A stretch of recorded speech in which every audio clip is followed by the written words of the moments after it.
My boyfriend's mother asked when he was finally going to propose. He said, "I'm not ready to close doors. What if someone better comes along?" I was halfway up the stairs with 4 bags of groceries when I heard it. I set the groceries down on the kitchen counter, left the flowers I'd bought for his mother beside them, placed my key to his apartment on top of the little birthday card, and walked back out into the snow. Someone better did come along. His brother. My name is Naomi Carter. I'm 33 years old, and this happened a year ago, though it took me that long to talk about it without feeling that old anger rise in my throat again. At the time, I had been with Adrian Cole, 30, for a little over 3 years, long enough to know the rhythm of his moods, the way he rubbed the back of his neck when he was stressed, the way he reached for my hand in parking lots like it was second nature. Long enough for me to think I knew exactly where we were headed. We met through mutual friends at a brewery opening downtown. It was loud, crowded, the kind of place where everyone had to lean too close to hear each other. Adrian made me laugh within 5 minutes. By the end of the night, we were still talking after everyone else had started checking their phones and calling rides home. For 3 years, I thought I had gotten lucky. We kept separate apartments, but only technically. I stayed at his place 4 or 5 nights a week because it was closer to both our jobs. He had clothes at mine. I had skincare, chargers, sneakers, and enough of my life at his place that packing an overnight bag had stopped being necessary. We had keys to each other's apartments. We weren't officially living together, but close enough that people assumed that was next. Honestly, I assumed it too. Not in a desperate way. I wasn't sitting around waiting for a ring. But we had talked about marriage enough times that it felt like part of the future, not some distant fantasy. Not if, when. I had started quietly imagining a spring proposal. Something simple, private, meaningful. Something that sounded like us. Adrian's family lived about an hour outside the city. His mother, Diane, was opinionated and intrusive in that polished, smiling way some parents are, but she had always been warm enough to me. His younger brother, Nolan, was 27, outdoorsy, observant, one of those people who never talked just to fill silence. I had met him plenty of times at birthdays, barbecues, holidays. We got along easily, but always within Adrian's orbit. Never separately. Never in a way that mattered. That weekend, Adrian and I were staying at Diane's house for her birthday. It had been snowing since mid-afternoon, the kind of dry winter snow that makes everything look deceptively clean. Adrian had forgotten some ingredients for the dinner. He insisted on helping cook, so I volunteered to go get them.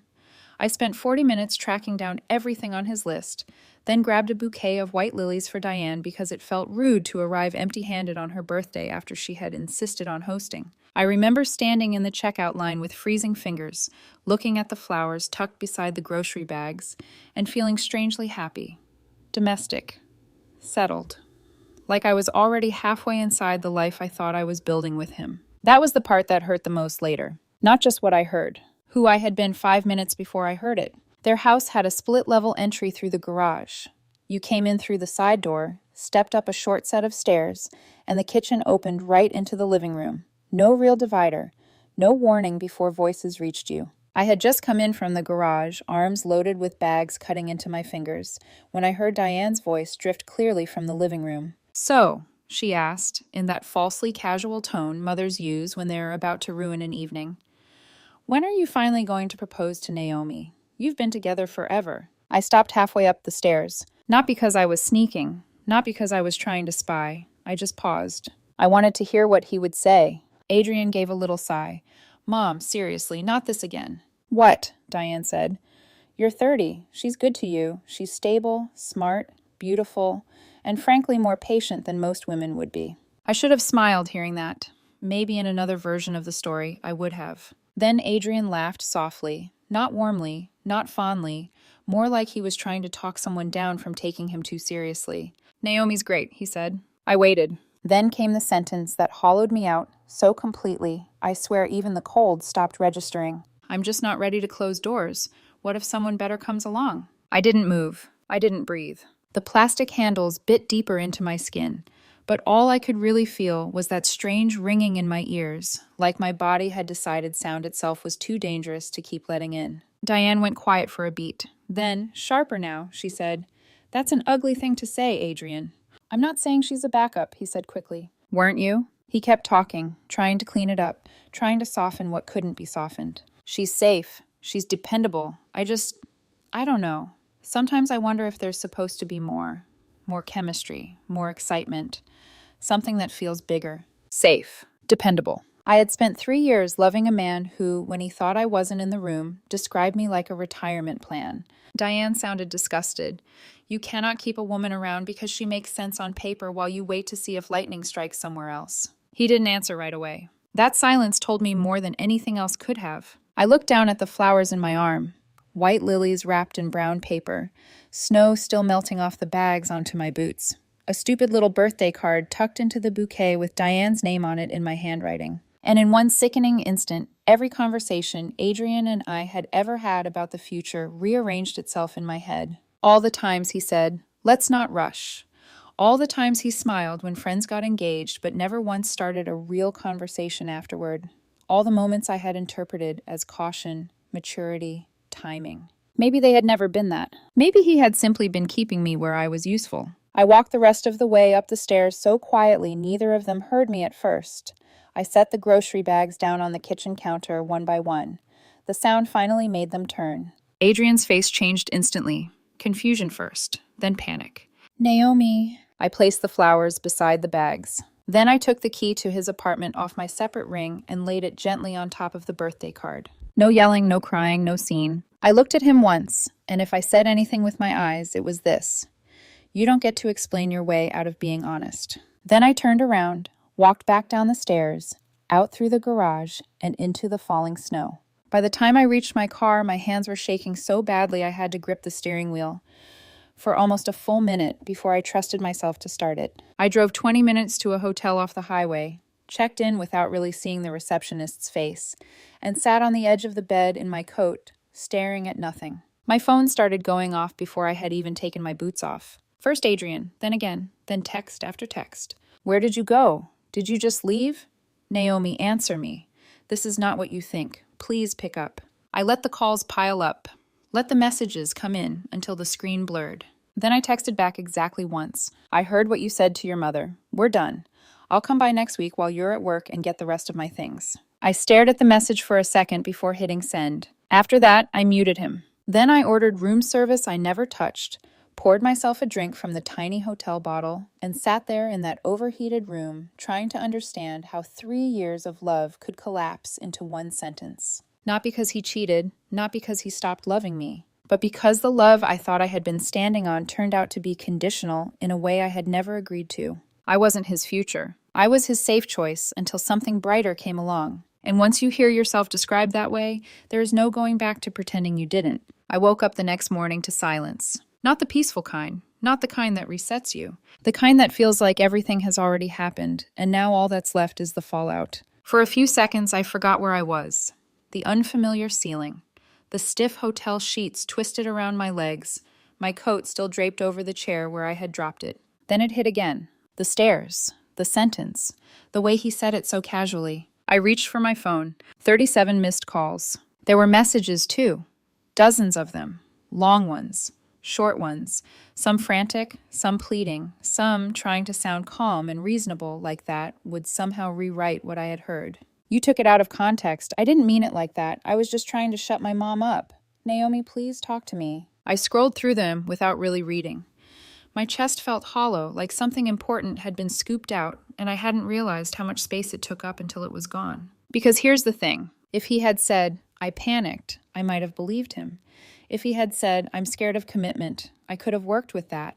But he didn't say either of those things. He said he didn't want to close doors. Which meant, in his mind, there were still doors worth keeping open. And I wasn't one of them. I locked my phone and set it face down on the nightstand. No response. No second chances. No drawn-out conversation where he got to reshape what I had heard into something softer, something easier to forgive. I checked out of the hotel less than an hour later and drove straight back to my apartment. Walking inside felt strange.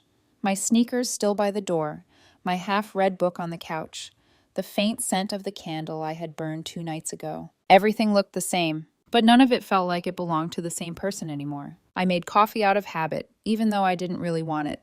Stood there watching it drip, trying not to replay his voice in my head. "She's safe, she's dependable." I almost laughed. 3 years, and that's what I was reduced to when he thought I wasn't listening. By mid-afternoon, the messages had slowed down slightly. Not stopped, just less frantic. That's when I finally did something that surprised even me. I called Nolan. It rang twice before he picked up. "Hey, Naomi." He sounded confused, which made sense.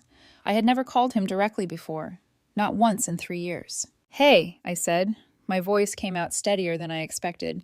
"This is awkward, but I need a favor." There was a pause. Not uncomfortable, just attentive. "Okay," he said slowly. "What's going on?" I didn't soften it. "I heard Adrian talking to your mom yesterday, about me." I let that sit for half a second. "We're done." Silence. "What did he say?" Nolan asked finally, his voice quieter now. I could have summarized it. I didn't. "He said he's not ready to close doors in case someone better comes along." Another silence. Then, very softly, almost to himself, Nolan said, "Wow." Yeah, I replied. He let out a slow breath. That's a really stupid thing to say out loud. I almost smiled, not because it was funny, because it was honest. "I need to grab my stuff from his apartment," I said. "I don't want to run into him." "Do you know his schedule this week?" "Yeah," Nolan said immediately. "He's at work Tuesday, all day. Leaves early, gets back late." "Tuesday works. I can be there," he added. "If you want, just to make sure it doesn't turn into something messy." I hesitated. Part of me wanted to say no. Keep everything clean, separate, controlled. But another part of me recognized that I didn't actually want to do it alone. "Okay," I said, "that would help." "Naomi?" "Yeah?" "I'm sorry," he said, "for what he said. That's not on you." Something in my chest tightened unexpectedly, because in the last 12 hours, that was the first time anyone had said that. "Thanks," I replied. We hung up. I stared at my phone for a moment longer before setting it down again. Tuesday. 2 more days until I walked back into a place that had felt like home and stripped my life out of it. Tuesday came faster than I expected. I showed up at Adrian's apartment with 2 of my closest friends. People who knew me well enough not to ask unnecessary questions, but close enough to be there without me having to explain why. Nolan was already outside when we pulled up, leaning against the building with his hands in his jacket pockets like he had been there for a while. He straightened when he saw me. "Hey," he said. "Hey." No hug, no awkwardness. Just a quiet understanding that this wasn't the kind of moment that needed anything extra layered on top. We went upstairs together. I unlocked the door with the spare key I still had, technically mine until 2 days ago, and stepped inside. It smelled the same. That was the worst part. Everything exactly where it had been the last time I was there. His jacket draped over the back of the chair. The mug I always used still sitting by the sink. The blanket on the couch that we had argued about buying because he said we didn't need another one. 3 years of shared space. Just sitting there like nothing had happened. "Tell me what you want to take," Nolan said quietly behind me. I nodded. I moved through the apartment methodically. Clothes first. Shoes. My laptop charger. Books I had left on his shelves. I didn't touch anything I had given him as a gift.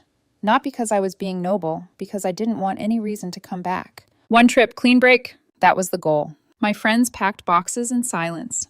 Nolan helped without asking questions, carrying things out, making it efficient and contained. At one point, I found one of my sweaters tangled in his laundry basket. I paused. For a second, I almost remembered the version of us where that would have felt normal. Then I folded it, placed it in the box, and kept moving. No nostalgia, no looking back. We finished not long after that. Boxes by the door. Bags lined up neatly.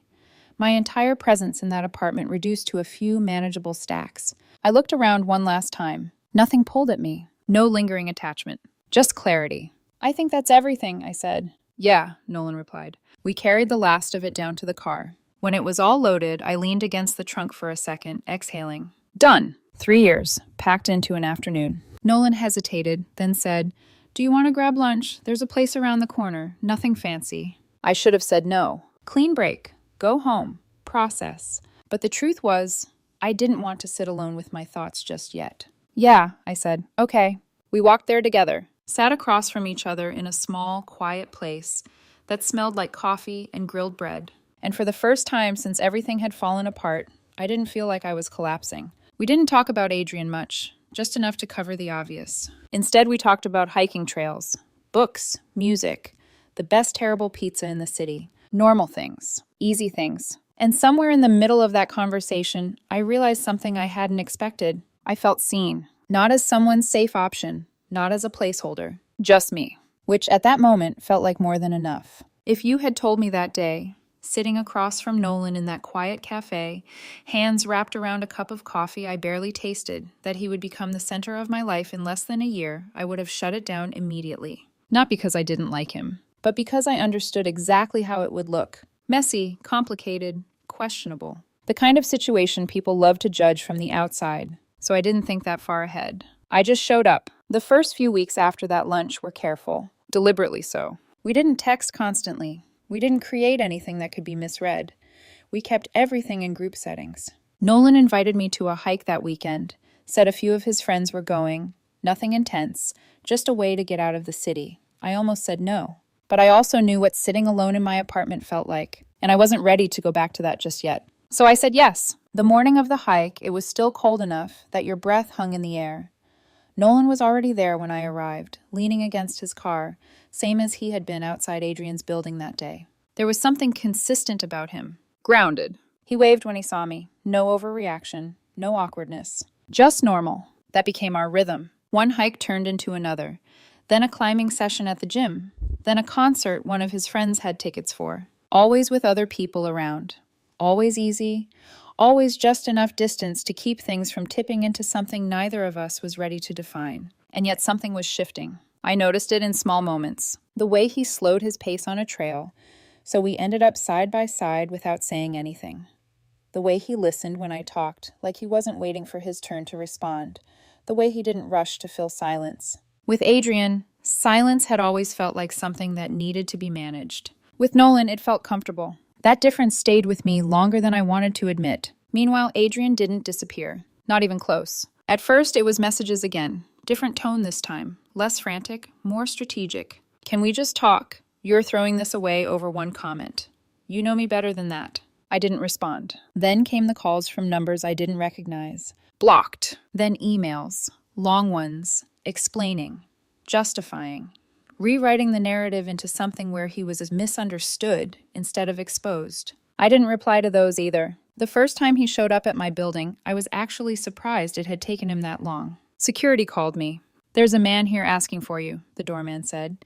Says his name is Adrian. My chest tightened for half a second. Then I exhaled. I'm not seeing him, I said. Please don't let him up. That should have been the end of it. It wasn't. He came back again a few days later, and again the week after that. Eventually, I stopped feeling anything when I heard his name. Not anger, not sadness. Just distance. About a month after the breakup, Diane called me. I almost didn't answer. But something about the number made me pause. So I picked up. Naomi, Diane said, her voice softer than I'd ever heard it. I hope it's okay that I'm calling. It's fine, I replied, keeping my tone neutral. I spoke to Adrian, she continued. He told me what happened. I didn't correct her. I was curious what version he had given her. He made a mistake, she said gently. He said something he didn't mean. I let a beat pass. Then another. He didn't make a mistake, I said finally. He told the truth. He just didn't realize I could hear him. Silence. People say things under pressure, she tried again. It doesn't always reflect how they really feel. I looked out the window, watching people pass by on the street below. Maybe, I said, but what he said wasn't random. It lined up with everything he's ever avoided actually committing to. She didn't argue with that. I'm not calling to convince you, she said after a moment. I just hate how this ended. Me too, I replied. And that was the truth. Just not for the same reasons she meant. 3 months passed. Not quickly, not slowly. Just steadily. Enough time for the shock to fade, for patterns to settle, for something new to begin taking shape without either of us naming it. It happened on a random morning. No big moment, no dramatic trigger. Nolan and I had gone for a run. Same route we'd taken a dozen times before. We ended up at a small cafe afterward, sitting outside because the weather had finally started to turn. I remember the sunlight, warm, but not overwhelming. I remember the way he leaned back in his chair, one arm draped casually over the side, talking about some hiking trail he wanted to try later that month. And I remember not hearing a word he said, because for the first time, I was seeing him differently. Not as Adrian's brother, not as the guy who helped me move on. Just him, his voice, his expressions, the way his eyes held mine a second longer than usual when he finished a sentence. I must have been staring because he stopped mid-thought and frowned slightly. What? He asked. Do I have something on my face? I blinked, caught. No, I said quickly. Then, before I could overthink it, the words slipped out. Would it be weird if I asked you to dinner? Silence. Not uncomfortable, but charged. Nolan studied me for a second. Not surprised, Just considering. Like dinner? He asked. Yeah, I said, holding his gaze, like an actual date. He let out a slow breath, leaning back slightly. Probably, he said honestly. Definitely for Adrian. I huffed out a quiet laugh. That's not what I meant. I know, he said. Another pause, longer this time. He wasn't brushing it off. He wasn't joking his way out of it. He was taking it seriously, which made my heart beat a little faster. I don't care about weird, he said finally. I care about what it means. Me too, I replied. And that was the real conversation, not the question. What came after? Because this wasn't just about us. This was about history, family, lines you're not supposed to cross. We talked about all of it out loud. No avoiding it. No pretending it wasn't complicated. If we do this, Nolan said quietly, it's not just us. It's everything around us, too. I know. My relationship with him, he added. I know. My mom. I know. He looked at me then, really looked. And you're okay with that? I thought about Adrian, about that moment on the stairs, about everything that had followed. I'm not okay with pretending something real isn't there just because it makes other people uncomfortable, I said. Another silence. But this one felt different. Like a decision forming. Nolan nodded once. Then yeah, he said. I'd like that. I exhaled, not realizing I'd been holding my breath. Friday? I asked. Friday works. And just like that, everything shifted. Friday came faster than it should have. All week, I told myself it was just dinner. Just two people who already knew each other, sitting across a table, seeing if something real was actually there, or if it had just felt that way in the quiet after everything fell apart. But the truth was, I knew. Even before I got ready, even before I chose what to wear, changed it twice, then told myself to stop overthinking. This wasn't random. This wasn't a rebound. This was something that had been building quietly in all the spaces Adrian had left empty. Nolan picked a place that wasn't flashy. Dim lighting, warm tones, the kind of restaurant where conversations stayed at the table instead of bouncing around the room. When I walked in, he was already there, standing, not sitting and scrolling through his phone. Standing like this mattered. There it was again. That difference. Hey, he said, a small smile tugging at his lips. Hey. For a second, it felt exactly like every other time we'd met. Then it didn't. Because this time, there was intention behind it. He pulled out my chair, not in a performative way, just instinctive, thoughtful. We sat, ordered, started talking. At first, it was easy. Work, travel, the trails he wanted to show me, the places I'd always meant to visit but never had. But underneath all of it was a quiet awareness. This isn't the same anymore. At one point, I caught him watching me. Not casually, not distracted. Focused, like he was trying to memorize something. What? I asked, half smiling. He shook his head lightly. Nothing. Don't do that. Do what? That thing where you say nothing when it's clearly something. A corner of his mouth lifted. I'm just making sure this feels the way I think it does. My heart skipped. And? He held my gaze. It does. No hesitation, no uncertainty. Just clarity. Something in my chest settled in a way I hadn't felt in a long time. Dinner stretched longer than we planned, not because we were trying to make it last, but because neither of us wanted to be the first one to end it. When we finally stepped outside, the air was cooler, the city quieter. He walked me to my car, hands in his pockets like he was holding himself back from doing something impulsive. We stopped beside the driver's door. This is the part, he said lightly, where I'm supposed to say something smart. I laughed. You don't have to. Good, he said, because I don't have anything smart. A pause. Then, softer, you know this is going to cause problems, right? There it was. Not avoidance, not denial. Reality. Yeah, I said. Adrian's not going to take this well. I know. My mom's going to feel like she's stuck in the middle. I know. He searched my face. And you still want to do this? I didn't look away. I don't want to walk away from something good just because it's inconvenient for people who didn't protect me when it mattered. That landed. You could see it in his expression. The shift from concern to understanding. Okay, he said quietly. Then he stepped closer. Not fast, not rushed. Just enough. And when he kissed me, it wasn't explosive or reckless. It was steady, certain, like a decision. We didn't hide. But we didn't announce anything either. No dramatic posts, no declarations. We just lived, saw each other, spent time together, let it be what it was. And for a few weeks it stayed contained, quiet, almost peaceful. Until it didn't. It took exactly 3 weeks. I was at home, halfway through making dinner, when my phone rang. A number I hadn't seen in a while. Adrian. I stared at it for a second longer than I should have. Then, against my better judgment, I answered. Hello? You're dating my brother? No greeting, no build-up. Just anger, sharp and immediate, slicing straight through the line. I pulled the phone slightly away from my ear. Hi to you too, Adrian. Don't do that, he snapped. Don't act like this is normal. What's not normal? I asked evenly. You and Nolan, he said, like the words themselves offended him. It's been what, 5 minutes? And you're already with him? I leaned against the counter, calm settling over me in a way that surprised even me. It's been over 3 months.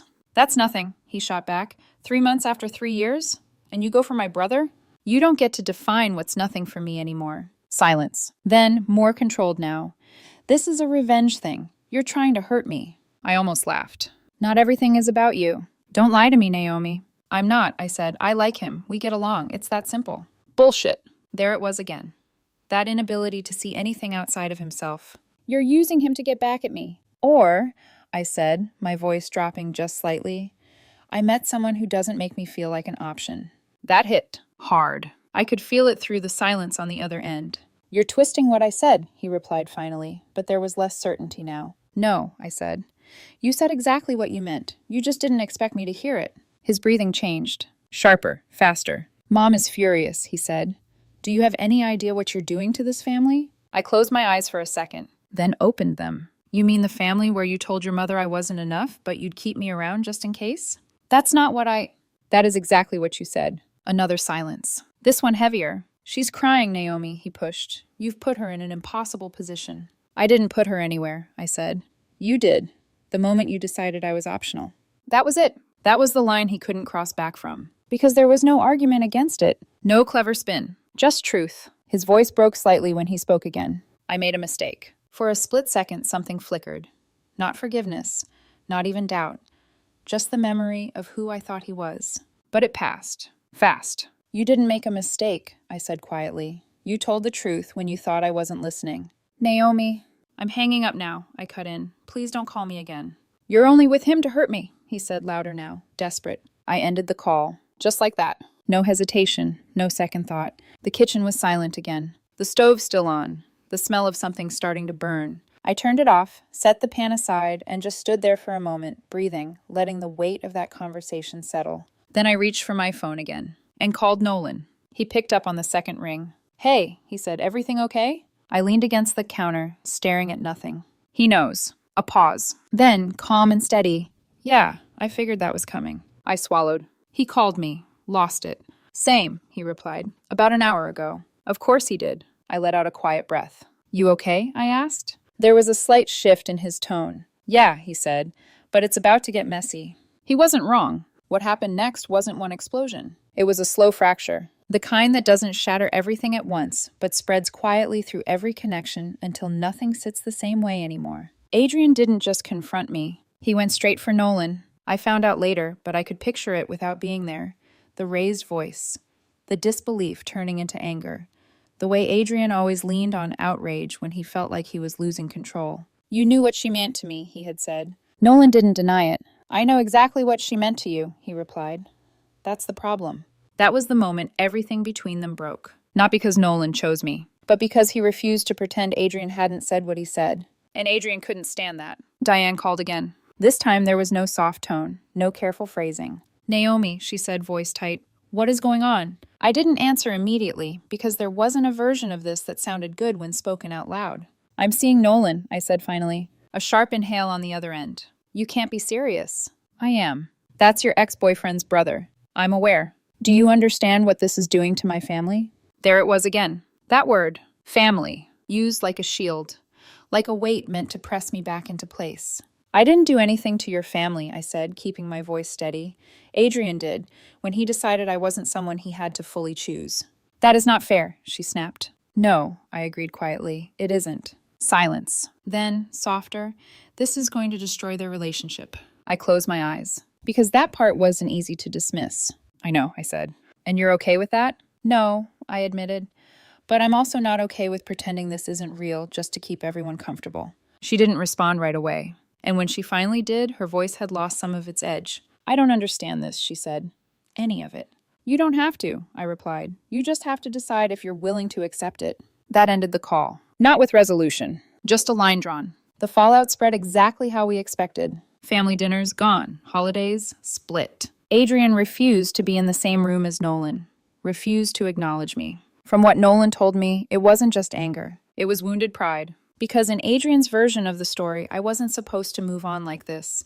Not quickly, not confidently, and definitely not with someone he considered his. He had expected me to linger, to hesitate, maybe even to come back. And when I didn't, he defaulted to blame. Nolan took the hit harder than he let on. Not outwardly. He didn't rant, did not complain, didn't try to pull me into the middle of it.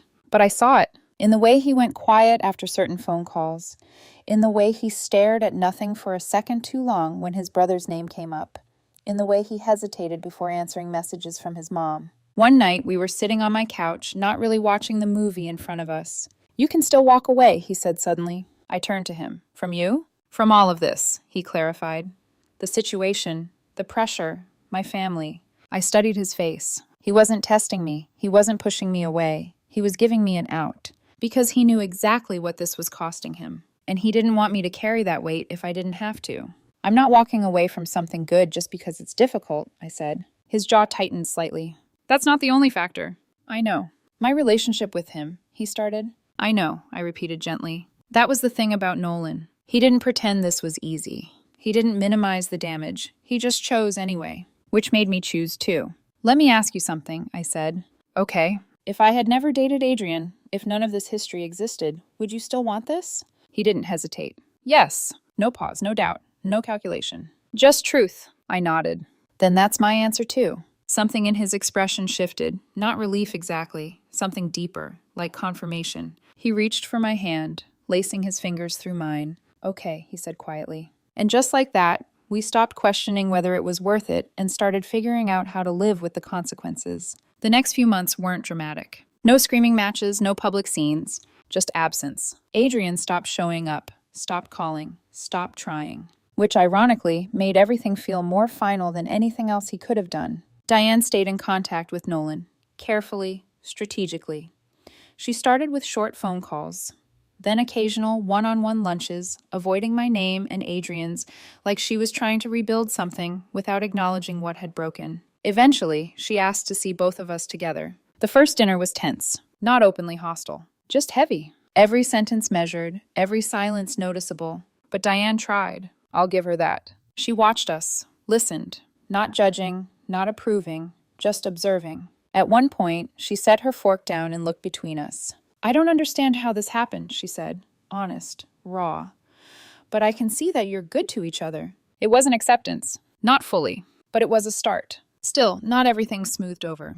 There were moments that hit harder than expected. Like Christmas. Nolan didn't go to the usual family gathering that year. He stayed with me instead. We had dinner with my family, who, after some initial confusion, welcomed him without hesitation. He smiled, laughed, played along. But later that night, when everything was quiet, I saw it. That flicker, that absence. "You miss them," I said softly. He didn't deny it. "Yeah." "Do you regret this?" I asked. He looked at me immediately. "No." Too fast, too certain. "Missing them doesn't mean I'd choose differently," he added. I held his gaze. "Good," I said. "Good," he echoed. And we left it there. Because sometimes you can hold two truths at the same time. You can gain something real and still feel the loss of what it cost. Here's the part people always get wrong. They think this was revenge. That I chose Nolan because he was the closest way to hurt Adrian. But the truth is, if Adrian had never said what he said, if I had never stood on those stairs and heard it, I probably would have married him. Built a life with someone who was always quietly waiting to see if something better would come along. Instead, I walked away. And somewhere in that space, something else found me. Not planned, not forced. Just real. 6 months later. 9 months since that night on the stairs. I remember thinking this is usually where things start to crack, where the adrenaline wears off, where the us against the world feeling fades, where reality steps in and asks harder questions. But with Nolan, things didn't crack. They settled. Not in a boring way, in a steady way, the kind that doesn't need constant proving. By then, we had stopped explaining ourselves. At the beginning, every new person who found out came with the same question, just phrased differently. "Isn't that complicated? Don't you think that's messy? Are you sure this isn't about Adrian?" At first, I answered, calmly, patiently, explaining context, timeline, feelings. Eventually, I stopped. Because the people who understood didn't need the explanation. And the people who didn't never really would. Nolan and I built something that had nothing to do with how it started. We skipped the shallow parts of dating. No pretending, no posturing, No trying to impress each other with curated versions of ourselves. We went straight into the real. Conversations about boundaries, about expectations, about what we wanted long term. Not because we were rushing, because we didn't have the luxury of being careless. Everything around us had already proven that. Diane came around slowly. Not all at once, not dramatically, just piece by piece. First, it was neutral. Short lunches with Nolan, carefully avoiding certain topics. Then, eventually, she invited me. The first time, it was just the three of us. Awkward, polite, measured. But she watched us the same way she had at that first dinner. And I think that's when it started to shift for her. Because whatever she expected to see, it wasn't there. No tension, no hidden agenda, no sense of something forced. Just two people who fit. A few weeks later, she said something that stuck with me. I still don't understand how we got here, she admitted. But I can see that you make each other calmer. Calmer. Not more exciting, not more impressive. Just calmer. And somehow, that felt like the highest compliment. Adrian stopped reaching out completely. No more calls, no more messages. At first, it felt strange.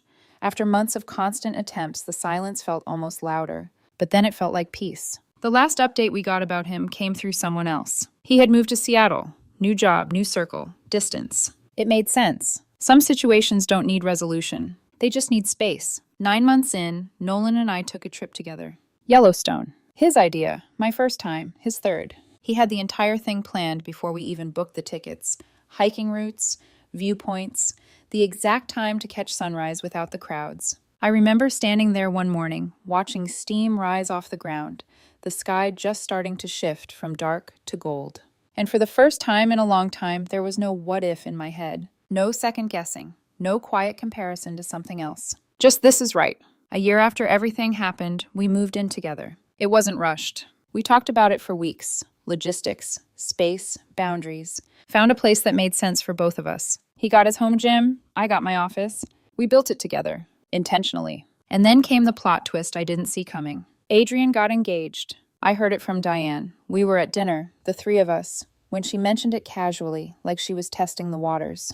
He met someone in Seattle, she said. They've been together about 6 months. I paused for a second. Not because it hurt, because I was trying to figure out how I felt. And they're engaged. I nodded slowly. Is he happy? Diane studied me for a moment like she was trying to read something in my expression. I think he is, she said. I smiled. Genuinely. Good. And I meant it. Not because I had to, because whatever we had been, it wasn't right. And now, finally, that felt settled. The first family dinner after that was different. Lighter. Not perfect, but easier. Diane even made a joke at one point. Well, she said, looking between Nolan and me, I always said I wanted Naomi in the family. Just didn't expect it to happen this way. Nolan groaned. Mom. Too soon? She asked innocently. Way too soon, I laughed. And just like that, it felt normal. Every now and then, someone still asks the question. The one that lingers under everything. Did you end up with Nolan to get back at Adrian? The answer has never changed. No. Not then, not now, not ever. What started between us didn't come from anger. It came from clarity. From finally seeing something for what it was and choosing not to stay. I think about that moment on the stairs sometimes. The weight of the grocery bags in my hands. The way my entire future shifted in the span of one sentence. Back then, it felt like loss. Like something had been taken from me. But looking back now, it wasn't loss. It was a correction. A hard, clean line drawn between what I thought I had and what was actually real. If I hadn't heard him, I might have stayed. Might have married someone who saw me as convenient while waiting for something else. Instead, I walked away. And somewhere in the middle of all that mess, I found someone who never once made me feel like I was competing with a possibility. Someone who looked at me and knew. Not maybe, not for now, not until something better. Just me. And sometimes that's all it takes. Not revenge, not closure. Just the quiet certainty that you chose the right life, even if you had to lose the wrong one to get there.